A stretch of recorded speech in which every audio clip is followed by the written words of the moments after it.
Пока этот красный гигант собирает первый урожай зерна, напротив, те, кто связан непосредственно с сельским хозяйством, обсуждают перспективы выращивания этой разновидности пшеницы. Твердый сорт в прошлом году высадили перед зимой в качестве эксперимента. Так представители регионального Россельхозцентра проверяют, как приживется твердая пшеница в республике. Для этого недалеко от Нестеровской высадили около 2 гектаров этой культуры сорта Адари. Опыт мы до конца доведем с нашими специалистами отдела семеноводства и защиты растений.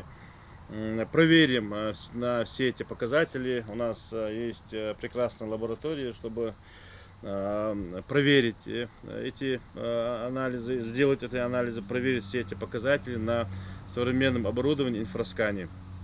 И результаты этих анализов мы доведем до всех сельхозтоваропроизводителей. Твердая пшеница – это здоровая пища и качественное зерно. На мировом рынке цена на нее на 10-20, а на внутреннем на 30-50 выше, чем на мягкую пшеницу. Известна эта разновидность повышенным содержанием белка и клейковины, имеющими особенные химические и физико-химические свойства. Также она дает специальную крупнозернистую крупу, которая является единственным сырьем для изготовления высококачественных макаронных изделий. Все наши сельхозтоваропроизводители страдают от атмосферной засухи, резких изменений погодных условий, которые не дают рентабельно работать нашим хозяйствам. И данная попытка, она очень актуальна на сегодняшний день. Почему? Потому что мы знаем, как я уже говорил, что в связи с изменениями климатическими. Твердая пшеница – это второй по популярности вид после мягкой, которую еще называют обыкновенной или хлебной. В нашей стране сегодня 7 регионов крупных производителей, и задача Минсельхоза и Россельхозцентра добавить в этот список и наш регион.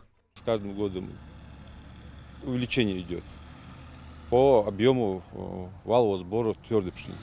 И наша задача показать нашим сельхозтоваропроизводителям, что в наших условиях Республики Ингушетия мы можем в достаточно хорошем качестве выращивать и твердую пшеницу.